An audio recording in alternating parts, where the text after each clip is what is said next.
coffee brewing as the sun peeks through the haze. And birds are chirping, serenading morning's praise. The front porch creaks as dreams fade away. America's awakened to a brand new day. Old vinyl spinning a sweet old tune. Day starts dancing under a sleepy moon. Loose print smudges on fingers of grace. America's awakened at her own steady pace. Sips of sunshine in a coffee cup. Simple moments lifting spirits up. From the mountains to the sandy shore. Morning in America, want just a little more. Neighbors waving with a friendly rise. Kids with backpacks chasing daylight skies. Eyes cooling on a windowsill so fine. America's awakened with a heart full of shine. Old vinyl spinning a sweet old tune. Day starts dancing under a sleepy moon. Newsprint smudges on fingers of grace. America's awakened at her own steady pace. Sips of sunshine in a coffee cup. Simple moments lifting spirits up. From the mountains to the sandy shore. Morning in America, want just a little more. Neighbors waving with a friendly rise. Kids with backpacks chasing daylight skies. Eyes cooling on a windowsill so fine. America's awakened with a heart full of shine. Neighbors waving with a friendly rise. Kids with backpacks chasing daylight skies. Eyes cooling on a windowsill so fine. America's awakened with a heart full of shine. Tractors rumble, fields coming alive. Big wheels turning where hopes and dreams strive. Laughter echoes down the old dirt road. America's awakened to lighten her load. America's awakened to lighten her load.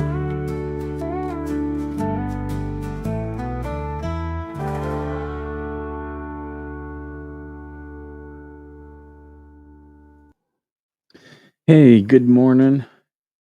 We have today we've got AVA who's first. And yeah, he's reminding everyone, please hit the like on your way in. That does help YouTube tell everybody to let us know this is a video that people need to watch. Jessica is here. Good morning. Robert Tower is here. Good morning. Who else we got? No, that's all the ones I'm seeing. Okay. Okay. Robert Tower's got a wrench. Uh, I'm actually so I just recorded. I'm coming on a little bit late because I just recorded my college football picks, uh, and I'm going to post that. Fat Nation College Ball picks. So I'm getting this one ready, and yeah, so I want to get that out there because in 45 minutes the games will start, and I want people to be able to see, hey, who do I pick for these? Why is this?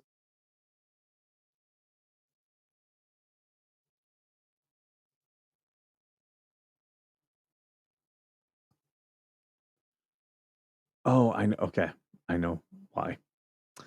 Um, I am going to just upload it, and I will correct. I'll create a thumbnail for it, unless if someone wants to help me with a thumbnail. Um, I'm not going to put it in a playlist yet. Maybe eventually. All right, so that is all for monetization. Submit rating. It's perfectly fine for ads. Add cards. You always want to add cards.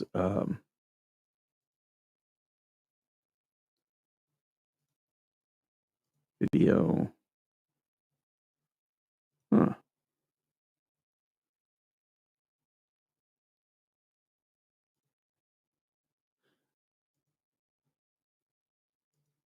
go.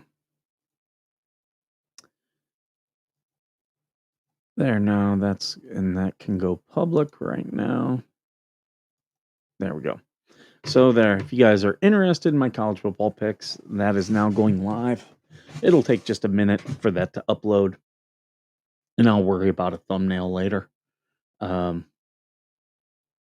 I'm, I'll, People have asked me about NFL picks. I'm just not into NFL. Like, I'll watch my team, which is the Lions. I'll watch and follow along, maybe if there's a game on, but like guys who sit and watch pro football all day long, that is not me. I'm not going to listen to sports radio talk about it.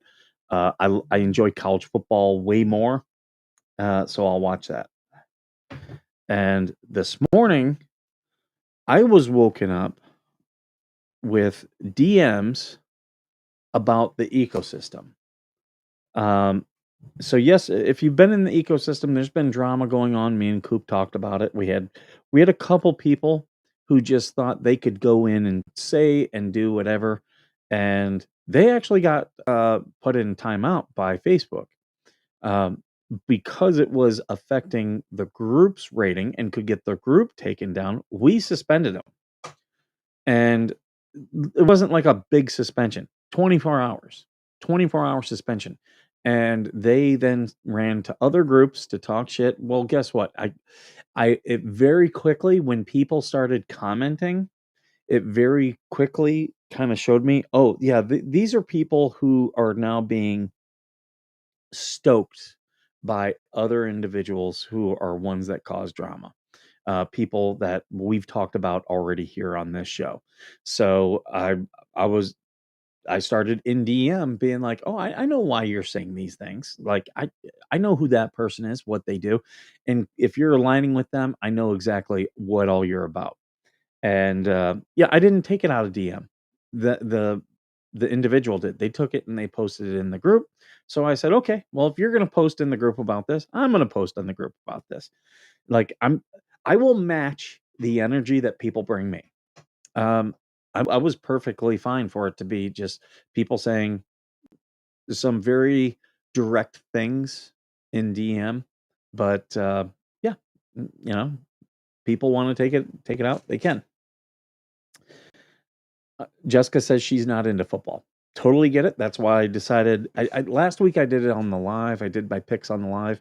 Some people love them, some people don't. So I'm just gonna.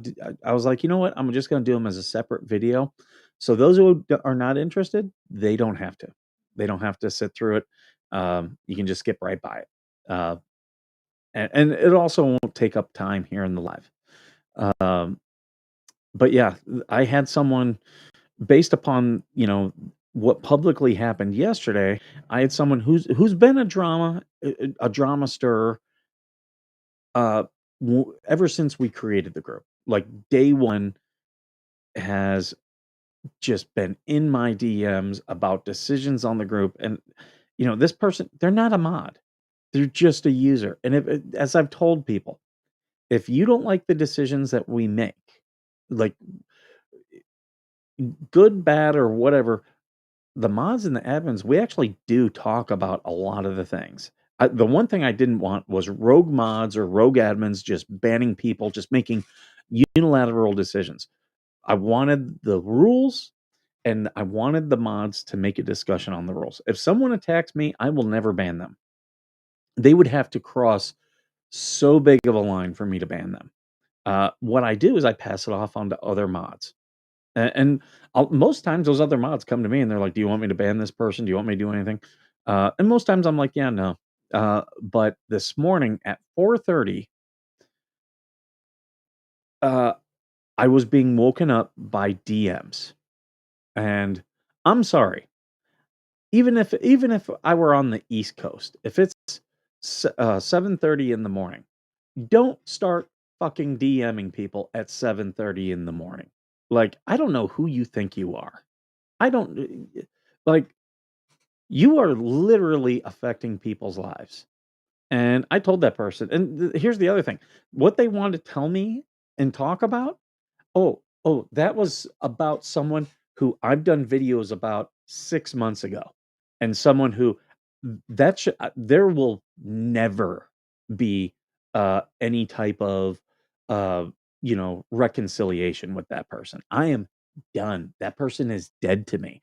And I'll tell you, I exposed some stuff about them because um, I had exposed previously because they were, that circle was doing some stuff, and I exposed a little bit of what I had, and I was willing to move on.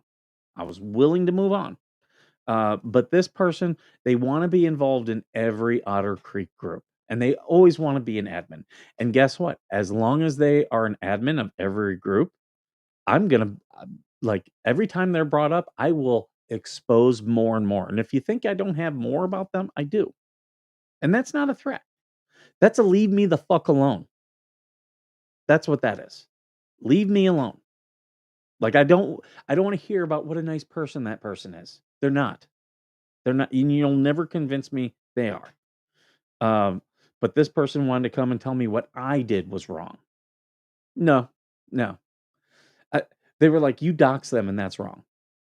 No, no, no. They have multiple alt accounts, multiple, and they have used it to create drama. So guess what? When you do that, I will expose every alt that I learn about. I will post your real name. That is not doxing. That is not doxing. Just calling someone by their real name. As I keep telling people, if you are threatened by the truth, it's because you're a liar. The only thing that the truth threatens is lies. Only thing. And if you can't post as your real self, maybe you should look at yourself. And when you're being the admin of all these groups, you're trying to control a narrative. Absolutely, you are. Uh, And I've already seen where they've DM people that they're not controlling a narrative. Okay, well then step down as admin of all the groups. They're not going to do that. They're not going because, and it's the same reason why that person won't publicly come out and say what Skipper is saying is not true because they know it is true, and that they don't want the spotlight on them. TC says challenge accepted. Oh, and I'll start sending you texts at 5:31. Well, I've talked about I wake up at between 5 and 5:30 every day. Uh, don't text me right off the bat unless it's an emergency. I've told people that like you're not going to get like let Skipper make his coffee, sit down, and have a couple sips before you start bringing me drama. But this was 4:30 in the morning. Like it if it's 7:30 where you are, if you're not texting people behind you in time zones, you're wrong. And if you say, "Well, I didn't know that Skipper was on the West Coast." Even if I'm on the East Coast, if you don't know I'm awake at 7:30, don't start texting me. Don't start texting anyone. I'm a morning person. I don't text like I wait to text people. And I've had people be like, "Well, I'm awake at 7:30." Oh, you may be awake. You're probably not ready for my text. Like I wait. It's narcissism. They must always be in control. They're always right there or the victim. Oh, 100% Jessica. And that is exact. You just described every single person involved in this. Every single one. They're all victimized. Really? You can't call someone a cunt on Facebook and then get mad at me when you get fucking put in timeout. You can't do it. Sorry for the language.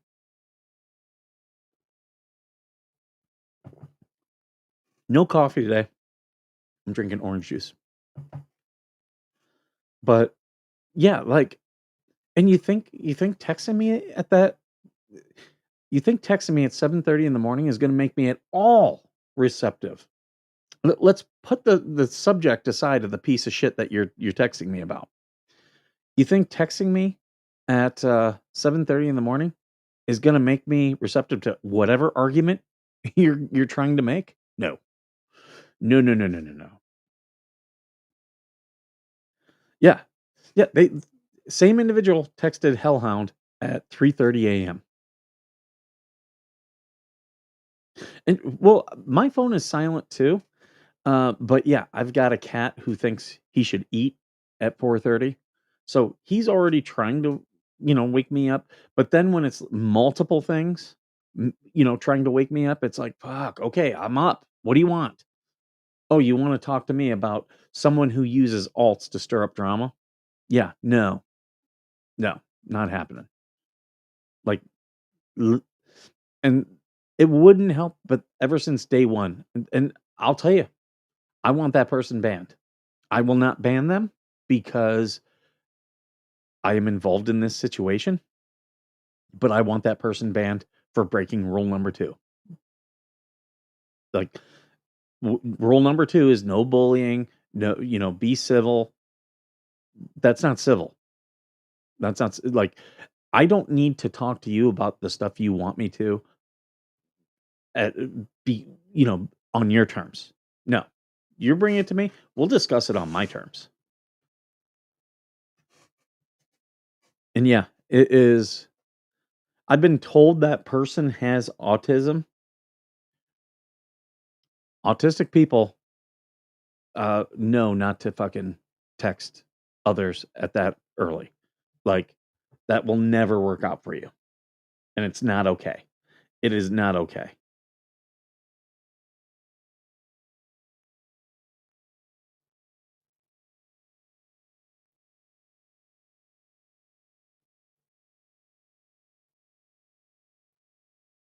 I gotta go through all these texts. I've had people texting me this morning, and I'll be honest, I haven't gone through them all.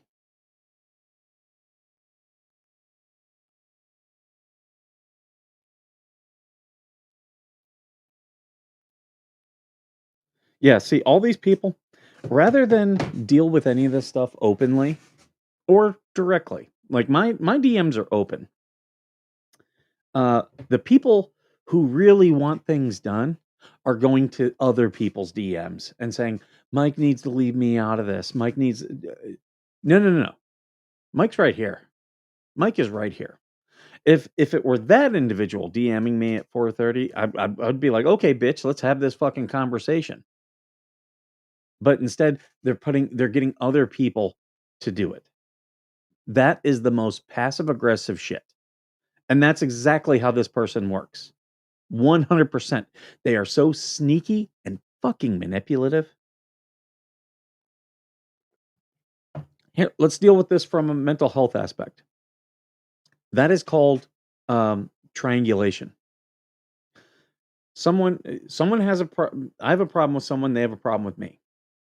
So rather than come to me, they're going to other people to get those people, they're flying monkeys to come at me. It's triangulation. It's a form of abuse. And when I found out what this person that they had alts, because I'll tell you, at one point I had some trust with this person. But when I found out they had alts and were using them, using one alt to be pro Jeremy and another alt to be anti Jeremy, I was like, oh, yeah, no, I will never trust this person. And then it was just, only like a month or two after that is when they really showed their true colors. Oh, that's okay, TC. Everyone make sure you go to TC's show at 11. 11 his time, which would be 9 mine, so that's in half an hour. So what I'll do is I'll make sure I'm done by then, and I'll set up a redirect to you. Um, I'm waiting for this video. It's being checked right now. Can I close this? It doesn't say. I think I can close this. Um, okay, yeah. So yeah, it's just being checked for ads is all that's happening. So I'm going to turn on my redirect that will go to TC. TC, do you have that set up? Probably should have asked that first. TC's pretty good about setting up his stuff, though.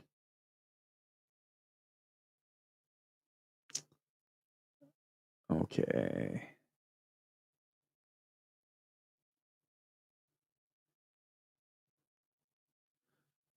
Yep. Mayoral, mayoral meanderings. TC is such a wordsmith sometimes. The mayoral meanderings. I like that. I like see, it doesn't take much to, impress Skipper.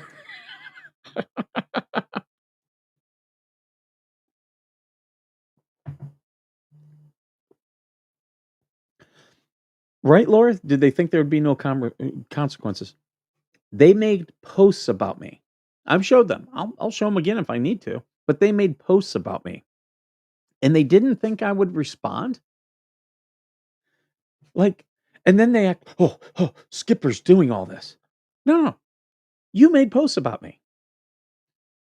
You got banned by Facebook, or you got put in jail by Facebook. All I did was suspend you so that I don't lose the group. If I lose the group, oh well, I'll start a new one. But that's not the point.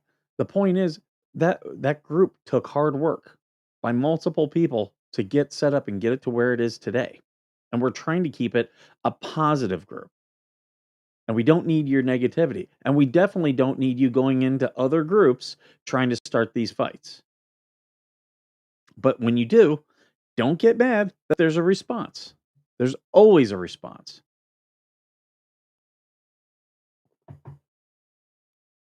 Yeah, it's people in our Facebook group. Me and Coop went over this yesterday. People in our Facebook group were making posts that were vulgar, like without a doubt, vulgar. They were calling the fleas the C word. You can't do that. Not even in an image, you can't do that. Like that is Facebook 101. And oh, the person who came at me today was talking all about free or yesterday was talking all about free speech. There is no free speech on Facebook. No free speech. When you sign up for Facebook, you are agreeing to abide by their terms of service, which means you can't post vulgar stuff.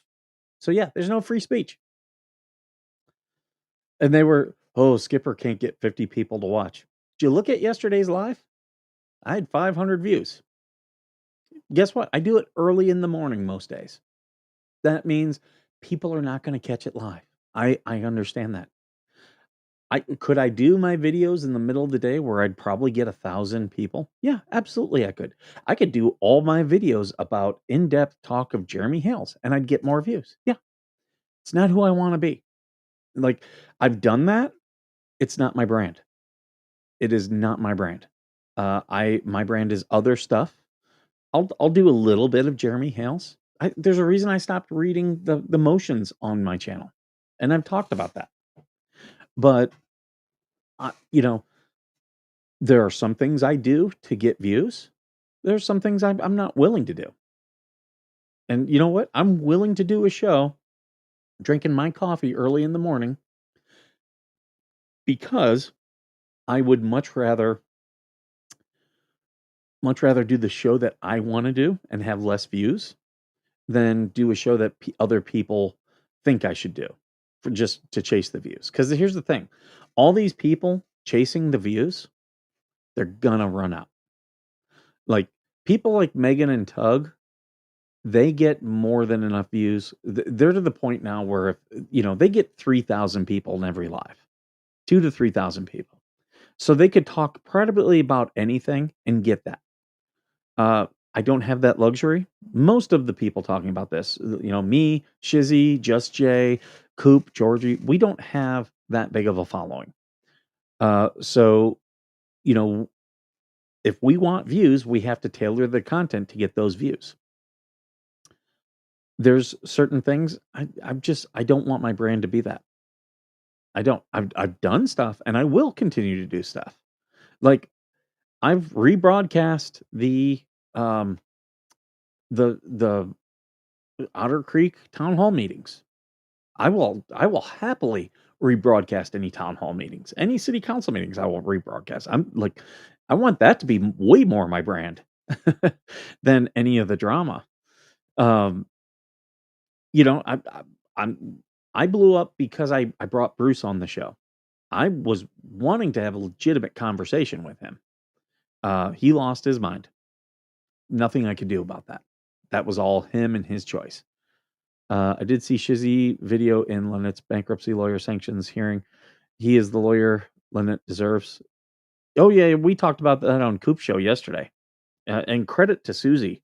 Susie, at first, live, I'm like, I saw the thing, I was like, "Oh, this is another case. I don't wanna get involved in, like, just get involved in random cases." But then she was like, "No, no, no, this is him."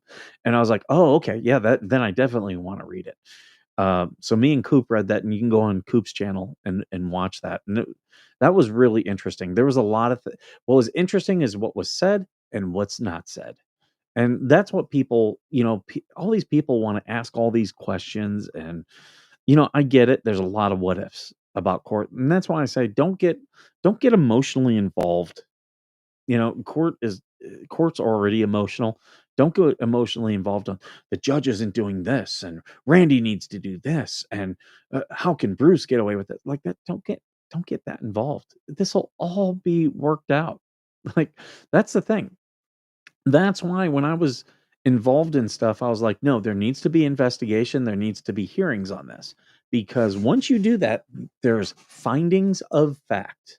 And I've, I've, I've been, I've been an investigator. I have been a judge.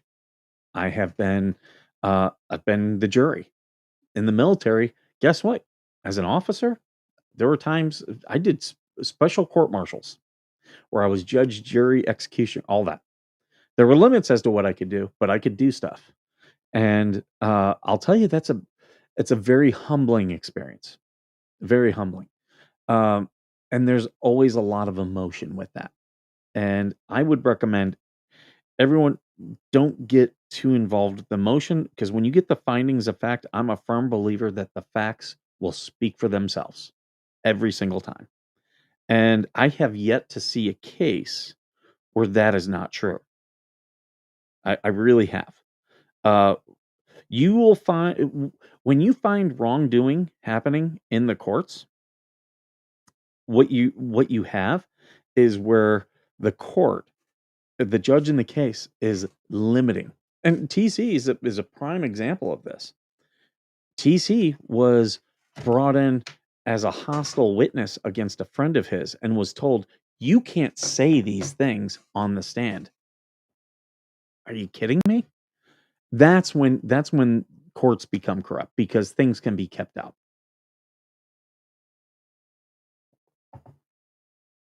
And speaking of the court, there was a case yesterday that I want to talk about.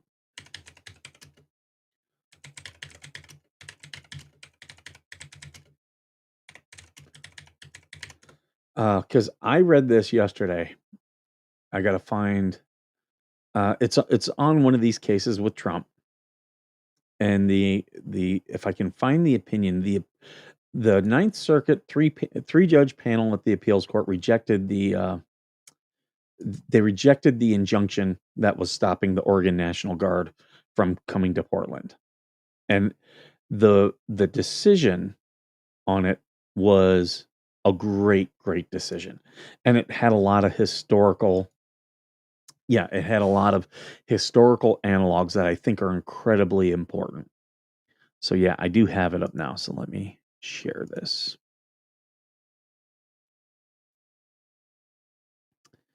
Okay, there we go. So state of Oregon, city of Portland versus Donald Trump. And one thing I really like about this that is a big thing that I want to get off the bat. Uh, they ch- the judges here challenged the standing of the city of Portland and the state of Portland. Like they challenged the standing. Like they were saying you don't even have a right to bring this case for a couple reasons, but the big one is there's no damage. You can't show that you've been damaged in any way. It hasn't even happened yet. You're saying that there's a potential for damage, but in general, the uh, the courts don't like to bring cases where someone will potentially be damaged. You have to have damages that require a legal remedy. I'll say that much. So, summary: the panel granted stay of the district court's October 4th temporary restraining order enjoining the president's order to federalize 200 members of the Oregon National Guard for 60 days to protect federal personnel and property at the Lindquist Building, an immigration customs enforcement facility in Portland, Oregon. The panel held that it had appellate jurisdiction over the defendant's motion for a stay pending appeal. The TRO will be enforced more than presumptive. So they're just explaining it here. For more than a presumptive 14-day period of Federal Rules Civil Procedure 65, and therefore has the practical effect of a preliminary injunction. So they're saying the appeals court is just saying this is just an injunction. We are identifying this as an injunction. Before addressing the state factors, the panel noted that the same analysis was subscribed by the legal conclusions on the same issue in Newsom v. Trump. So, okay, they wrote this order about Newsom v. Trump. Guess what? Also this week, Newsom v. Trump was rejected. So uh, the district court said, oh, well, Newsom v. Trump, they found this, so I'm going to find this. And I'm going to issue an injunction. And now Newsom v. Trump is done, or at least rejected for the time being. First, in Newsom, the court held that neither the political question doctrine nor the statutory text precludes judicial review of the president's decision to invoke 112.406. They are saying, okay, the political question, there are three branches of our government. Two are political, the executive and the legislative. So when it's a political question, the courts are like, those two need to solve it. It's a political question, requires a political answer. People need to vote on it, on their people, and then the people that they vote for will come to a settlement or agreement on it. The judicial branch is supposed to be above politics. So when it's a political question, it is not for the judiciary. So this they are saying here, the statutory text precludes judicial review. That means the courts can't even weigh in on this. They can't even weigh in. That is what the Ninth Circuit is saying. Like when Trump federalizes the National Guard, it's not even a discussion for the courts. Like the courts are supposed to say, this is not our jurisdiction, denied. Now, if there's something that gets done by let's say the federal troops came in and you know ransacked the the police building or violated someone's rights or something. Now you have an issue of someone's rights are being violated, there's damage. Now you can bring a case.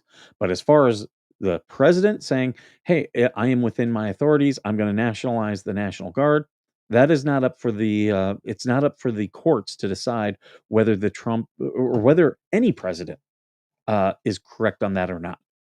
Like it is a matter of the president's duties, and it's it's not up for judicial review. The court doesn't get to second guess political questions. Um, Rejected the argument that 10 U.S. Code, which authorized the federalization of the National Guard when the president is unable with the regular forces to execute the laws of the United States, requires total or near total interference with the president's ability to execute the laws of the United States. So that is not even up to judicial review, according to this Ninth Circuit panel. Turning to the first day factor, the likelihood of success on the merits, the panel held that the defendant, so Trump, showed a likelihood of success on the merits of plaintiff's ultra vires claim because the president's determination under that code that he was unable with the regular forces to execute laws of the United States reflects a colorable assessment of the facts and law within a range of an honest judgment. The district court erred. So they are now calling out the activist judge. It's a female judge, I want to say Helsing, but it's not that. I'm thinking of Van Helsing, but it's something similar. It's like Elsing or something. The district court erred by discounting most of the evidence of the events in Portland from June through September. So, like I told you yesterday, doesn't happen. It doesn't matter that it happened 4 months ago. The court is going to look at it as no, this happened and it's recent enough. And good morning, Johnny. I'm going to talk more about other actions that the president has. Uh,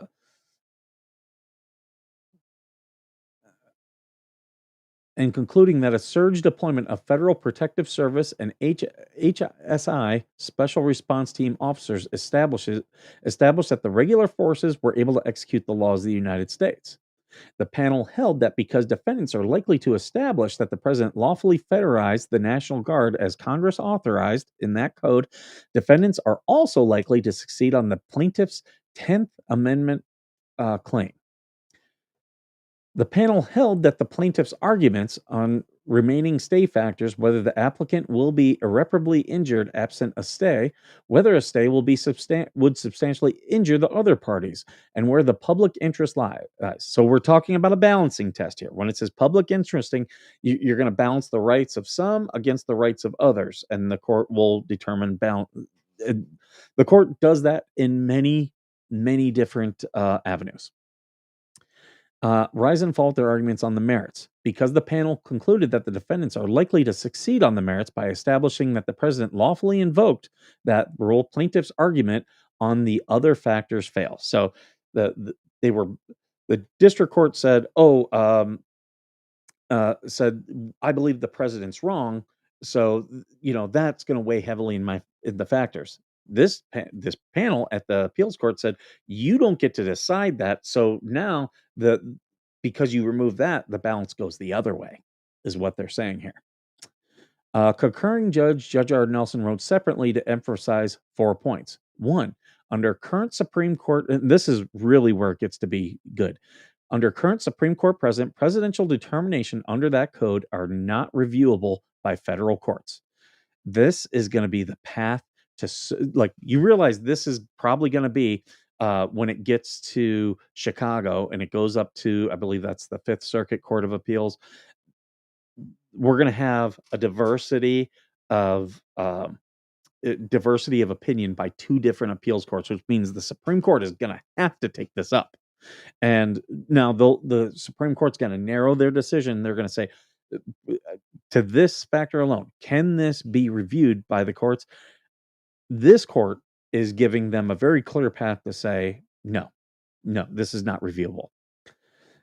Plaintiffs have serious standing. This is the other thing I want to talk about. Plaintiffs have serious standing issues because they seek only injunctive relief that this court lacks the power to issue, and plaintiffs lack an injury in fact. So they're bringing this prematurely. The guard hasn't even shown up. You're saying that people's rights are going to be violated? Well, no one's rights have been violated yet. So you have no injury that requires a remedy. That is what the court is saying. So you don't even have standing, meaning you don't have a right to even bring this. So this court, this 3-judge panel is saying, Oregon and Portland, you don't have a right to bring this case. We don't even have a right to hear it. The president's determination under that code and this other code are bolstered by the history and tradition of the early Militia Act. They're going to get into the Whiskey Rebellion, and I know they really get into James Madison, where he called up militia. The likely lawfulness of the president's determination under this code is bolstered by the executive's proportionate response to the events in Portland. So Trump, he could call up thousands of National Guard and military members. He's not doing that. He called up 200 and said, look, there has been damage, but I'm only going to call up 200 because, we don't need a ton there. We've had some violence incidents. It's not currently violent. So what they're saying is that Trump is being proportional. And this is where I say Trump learned in his first administration. He really learned a lot about how to deal with this stuff and legality of courts. Because Trump is a guy who he likes to just boom, go. And it's decisive leadership. I totally get it. But in his first administration, he was struck down hard by the court on a couple things. And this time around, I think he's like something when it comes to these cases going to the appeals and Supreme Court, he's something like 27-1. It is ridiculous. But that's because he learned, okay, and the court did say, you can't do this. Had you done this, then we wouldn't even be here. And now he's doing it under that way. So he's got some very smart lawyers who are giving him very good advice this time around. And Trump will listen to the advice of experts if he believes they are working on his best interest. That I totally believe. Um, oh, here's the other thing. The district's court factual findings, which the government did not challenge on appeal, so fully resolved the issue.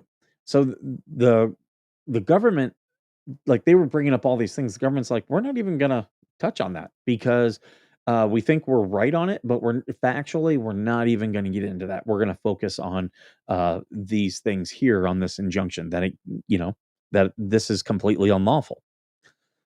Did not challenge appeal, fully resolved this issue. The 2 weeks leading up to the president's September 27th social media post that there had not been a single incident of protesters disrupting the execution of laws.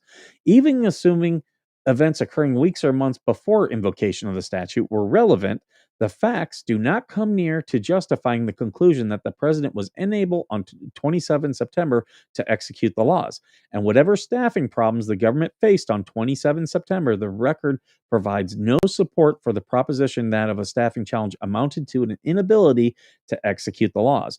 Further, under that statute, there was no rebellion or danger of a rebellion against the authority of the government of the United States. Now, this is what the district court said. But you notice here a rebellion or danger of a rebellion. So the government didn't dispute the facts, but the judge said, "Oh, there's not even a danger of a rebellion." Well, now we're going to get in here. Second, the government will not be irreparably injured absent a stay where the president lacks statutory authority. The government cannot show injury from the district court's first hero, where the district court's second hero prevents deployment of the National Guard and governments. Finally, plaintiffs will suffer substantial harm because the illegal deployment of its members an affront to Oregon's sovereignty and the public interest supports denial of a stay. So, like, the Ninth Circuit says danger of a rebellion is absolutely enough for Trump to um, go ahead and start doing this. Like, we don't need a rebellion. All there has to do is be a high potential of a rebellion. Okay, these are the council. Here's the order.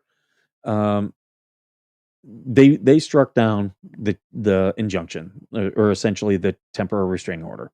They s- yeah, they struck it down off those 4 points. And I'm looking here. Factual background, procedural history. Um, yeah, they're talking about, okay, there's the ICE facilities that were attacked. Here's pretty much they're going through all the factual. There were things that were attacked, like June 8th protest placed wood, rocks, and a traffic barrier, apparently to impede operations. So, like, the protesters did all these things that caused the need for federal National Guard to offset federal agents. Uh, okay. I'm not trying to get into all these facts about the different things. Those will all be debated. Um,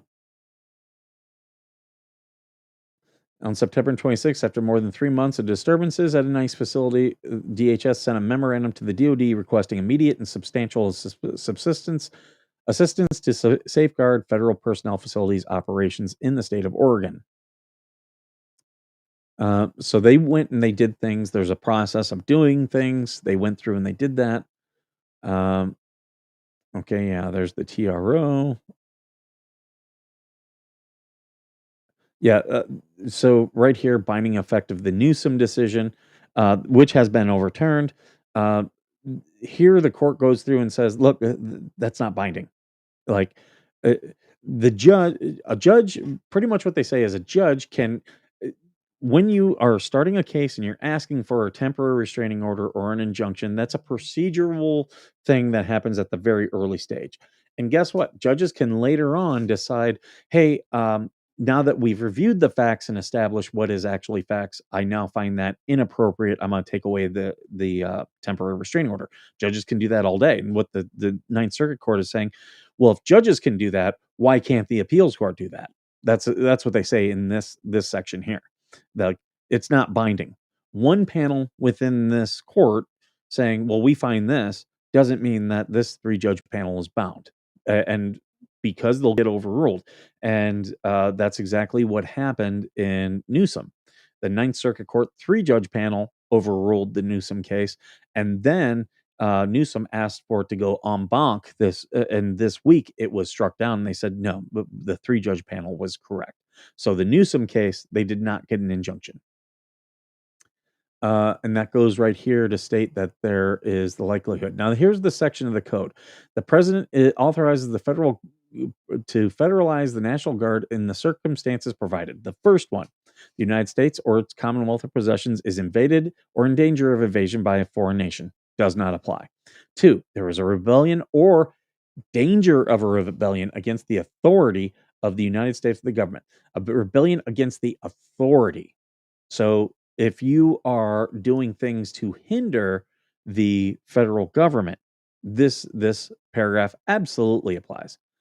And then three, the president is unable with the regular forces to execute the laws of the United States. So that the federal government and its officers just aren't enough.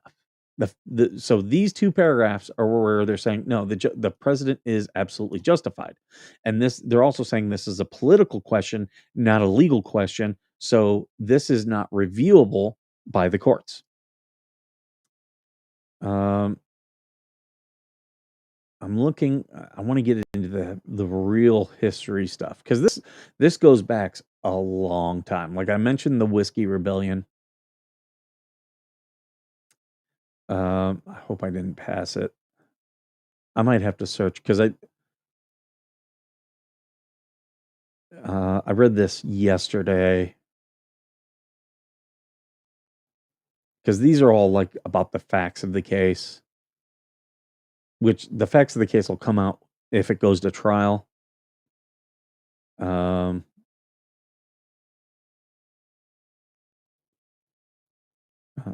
blah, blah, blah. 10th Amendment claims. Okay, yeah, here we go. Because it was in Judge Nelson's. Here we go. A government's argument that 12406 may not be reviewed by the federal courts tracks Supreme Court case law. The government rests its argument on Martin v. Mott and Luther v. Borden. So those were in 1827, 1849.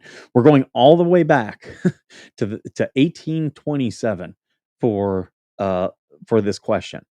Under those two cases, whether the president has lawfully invoked 12406 presents a political question the courts cannot review. Martin arose in the wake of the War of 1812 when President Madison invoked the Militia Act of 1795 to mobilize the nation for war. Congress enacted the 1795 Act pursuant to its power to call forth the militia. To provide the men necessary to defend the nation from British invasion, President Madison directed the governor of New York to raise a militia. Jacob E. Mott, a private in the New York militia, refused his superior's orders to assemble in support of the war effort, was court-martialed, and found guilty of refusing to enter service.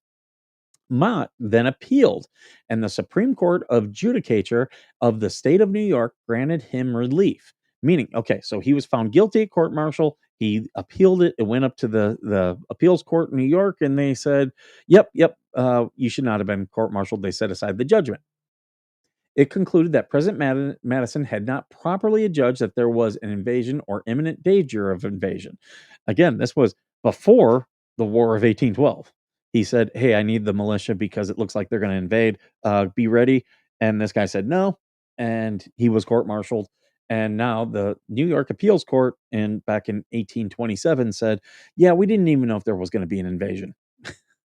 uh, the case then reached the United States Supreme Court. Writing for the court, Justice Story reversed. If you want to read about a good Supreme Court justice, read about Justice Story. Reversed the authority to decide whether the exigency had arisen belongs exclusively to the president, and that his decision is conclusive upon all other persons. And that in Luther, also interpreting the 1795 Militia Act, the Chief Justice Taney wrote for the court that the power of deciding whether an exigency had arisen is given to the president. It's not the courts to decide. The Supreme Court thus twice held that the 1795 Militia Act, and by extension 12408, which uses similar language and is a successor of that act, is unreviewable by the federal courts. Supreme Court has said that in our Constitution, Arca structure, the safeguards to guard against the usurpation of wanton tyranny through the Militia Acts is the frequency of elections and watchfulness of the representatives of the nation. So it's the court. You do not get to decide this case. It is the people, and they get to elect every 4 years. They can, if they don't like what the president's doing with the militia, then you can vote someone else in new. That's the you don't get to run to the court just because you don't like what the president is doing. If it's a political decision, it's up to the Congress and the president to decide, or not to decide. They have the right to not do anything too. That's the other thing. So people are like, well, they don't do anything. They have the right to not do that too. You should vote in better people, is what the Supreme Court has told you. Reasonable minds will disagree about the propriety of the president's National Guard deployment in Portland, but federal courts are not the panacea to cure that disagreement. The political process, at least under current Supreme Court precedent. So they're saying, look, if the Supreme Court wants to overrule us, let them. Further cementing the lack of judicial review, plaintiffs seek to enjoin the federalization and deployment of National Guardsmen through non-statutory ultra vires review. So they're saying, well, we're going to have damages, but they're not challenging the statutory aspect. They're not saying the law is wrong. They're saying we're going to have damages. But the Supreme Court has held that such review applies only when the agency has taken action entirely in excess of its delegated powers and contrary to a specific prohibition in a statute. And no such prohibition exists within the text of 406. So Martin Luther and the limits of the Supreme Court has placed on ultra vires review all counsel, because Luther is that other case. All counsel towards us lacking the power to engage in judicial review. So political questions, they're not up to the court. And they're going back all the way back to 1795 statutory acts and 1827 court cases. And was there anything else? I think, yeah, and then here they talk about the standing issues, which standings is always a big deal. Always a big deal. And people never want to talk about standing. Because a lot of that most people don't understand about standing. So I wanted to read that. Let me find out if TC is live. I wanted to talk about that this morning because I thought it was really huge. I think it's going to be big going forward when these National Guard in Chicago are challenged. We're probably going to see a challenge out of New York as well, because as we saw Canal Street this week, they were there rounding up immigrants.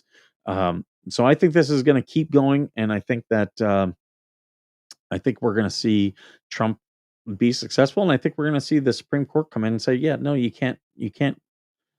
This is not reviewable, because I think that was a very well written, well argued opinion by the Ninth Circuit.